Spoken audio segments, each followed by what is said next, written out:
एक गांव में किसान और उसका परिवार रहता था। उसके परिवार में 3 लोग रहते थे। किसान की पत्नी और किसान का बेटा रहते थे। किसान की पत्नी का नाम ललिता और किसान के बेटे का नाम छोटू था। किसान बहुत ही गरीब था। उसके घर में अनाज का एक भी दाना नहीं था। किसान लोगों के खेतों में काम करके अपना घर चलाता था। किसान का कभी कभी तो ही काम लगता था। जिस दिन उसका काम नहीं लगता था उस दिन तो उसे खाली हाथ ही घर लौटना पड़ता था।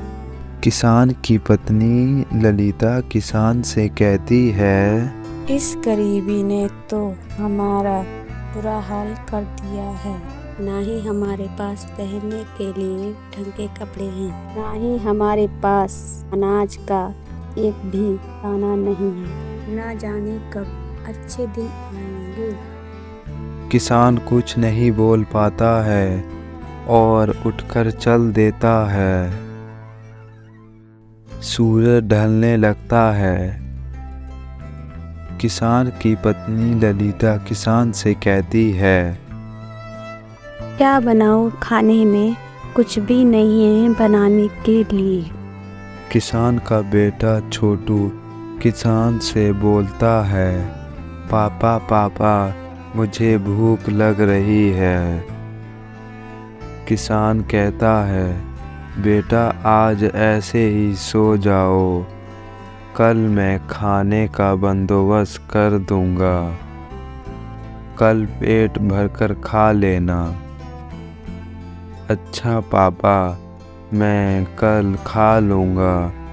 ऐसा कहकर छोटू सोने चला जाता है।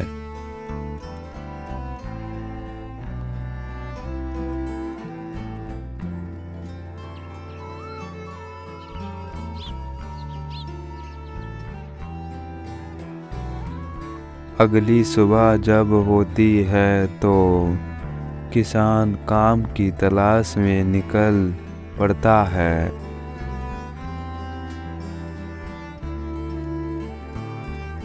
चलते चलते उसे काफ़ी समय हो जाता है। उसे कहीं काम नहीं मिल पाता है तो वह बहुत ही मायूस हो जाता है। वह सोचता है कि अगर आज भी खाली हाथ चला जाऊंगा तो मेरे बेटे का क्या हाल होगा, जो घर पर 3 दिनों से भूखा प्यासा है। मेरा बेटा मेरा इंतज़ार कर रहा होगा कि पापा आएंगे तो खाना खिलाएंगे। मैं क्या मुंह लेकर घर लौटूंगा? मैं घर पर क्या जवाब दूंगा कि आज भी मुझे काम नहीं मिला? उसे आज भी काम नहीं मिलता है। मायूस होकर घर लौटता है। ए जी, क्या लाए हो बनाने के लिए? घर में कुछ भी नहीं है, सब कुछ खत्म हो चुका है।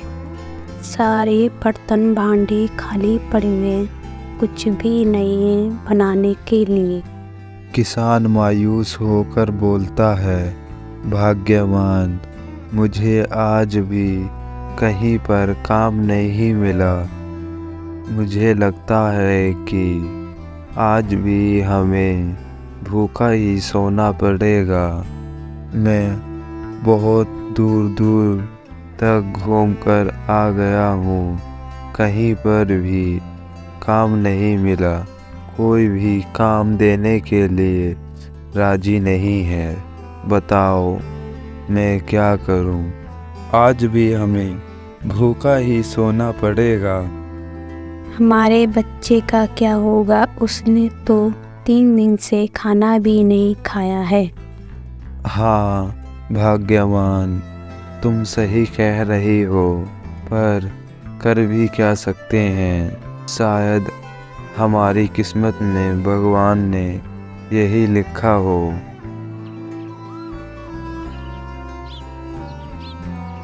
अगले ही दिन उसे खेत में जुताई का काम मिल जाता है। वह अपना काम पूरी लगन से करता है। कुछ समय बाद वह अपना काम खत्म करके घर खुश होकर जाता है। अपने बेटे और अपनी पत्नी को भर पेट खाना खिलाता है।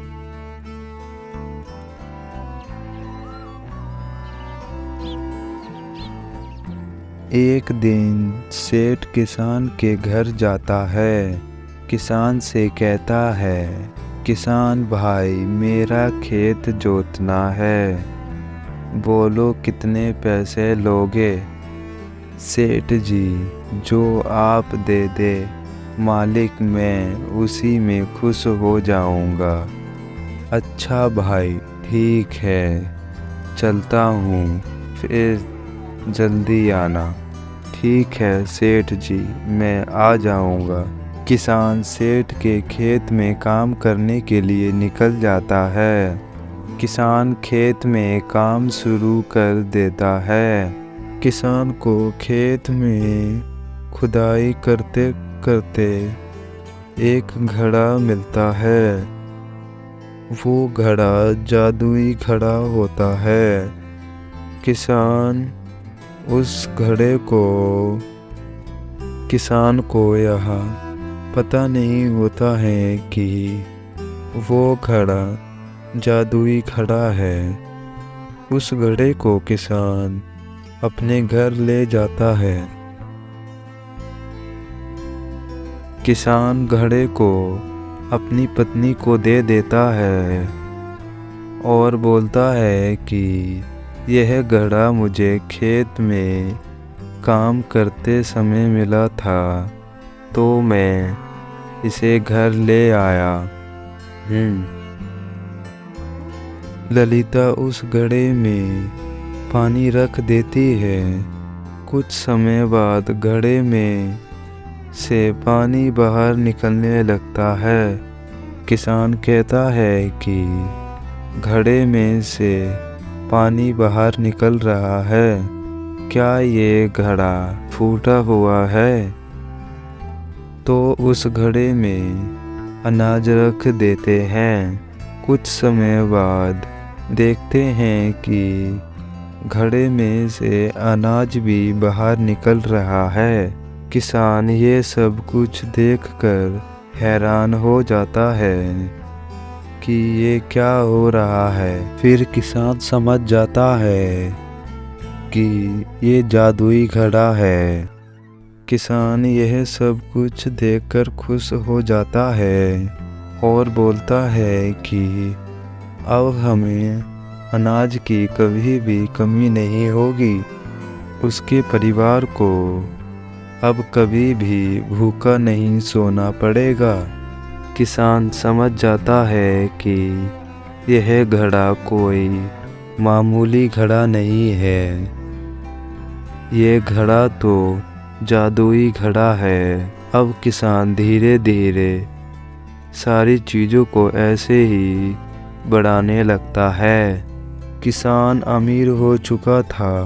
अब किसान के पास सब कुछ था, धन दौलत इज्जत सिज्जत भी हो चुकी थी, भी हो गया था। किसान अब अमीर हो जाता है।